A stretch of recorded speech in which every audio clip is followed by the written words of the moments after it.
صمنا بعديكوا وهنفطر قبليكوا زي كل سنة عن الصيام الكبير أتحدث. واحد من أصعب التحديات اللي بتقابلني في عيادة التغذية، بالذات لو في عند الإنسان مشكلة صحية.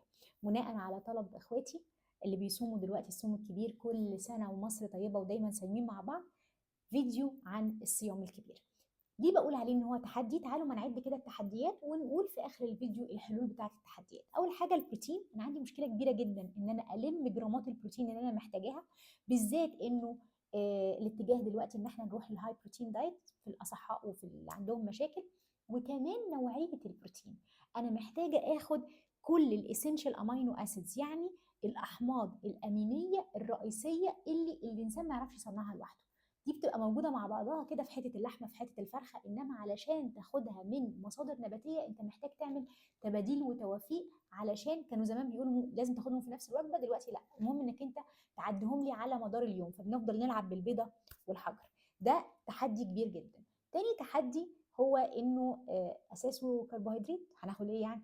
فانا واحده من الناس اي بليف او مقتنعه باللو كربوهيدرات دايت، لانه انا بشوف نحن نعيش في زمن الالتهاب اللي منشأه الانسولين العالي. فازاي هقلل الكربوهيدرات لواحد صايم صيام كبير؟ بتبقى مشكله كبيره. بتقابلني مشكله ثالثه، هي انه الالياف فيه كتير قوي، فالناس اللي عندهم مشاكل في القولون يعني بيتعذبوا جامد. المغذيات مشكله رابعه. المايكرو نيوترينز، في حاجات مهما تشقلبنا ممكن تكون ناقصه، على راسها بي 12، الحديد، الزنك موجود في المصادر النباتيه كويس قوي، بس البايو افيلابيليتي امتصاصه قليل. اوميجا 3، اوميجا 3 النباتي حماده، واوميجا 3 اللي من الاسماك حاجه تانية خالص. طبعا بتقابلني كمان مشكله رقم 5، الجوع، لانه اللي بيشبع هو البروتين والفات. البروتين بره، والفات هيضرب مني سعرات، والانواع المفيده غاليه موت. بتقابلني كمان مشكله المقالي.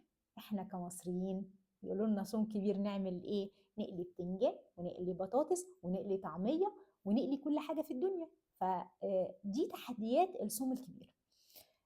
عشان كده احنا محتاجين نفكر بطريقه مختلفه. هعمل لكم الحلول في الفيديو التاني، بس قولوا لي في تحديات تانية انا ما خدتش بالي منها. الشبع، الاكل الصيامي الكبير ده ما بيشبعش، عندنا مشكله كبيره جدا جدا فيه، ان هو كربوهيدرات، انسولين، نجوع.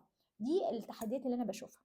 قولوا لي لو في تحديات تانية، وهقول لكم في الجزء الثاني بارت 2 حلول لكل هذه التحديات باذن الله. بس برضه ما يمنعش ان هو موضوع صعب، ويا ريت نتشرف بيكم في العياده بعد الصوم الكبير. ويعطيكم الف عافيه، كل سنه وانتم طيبين.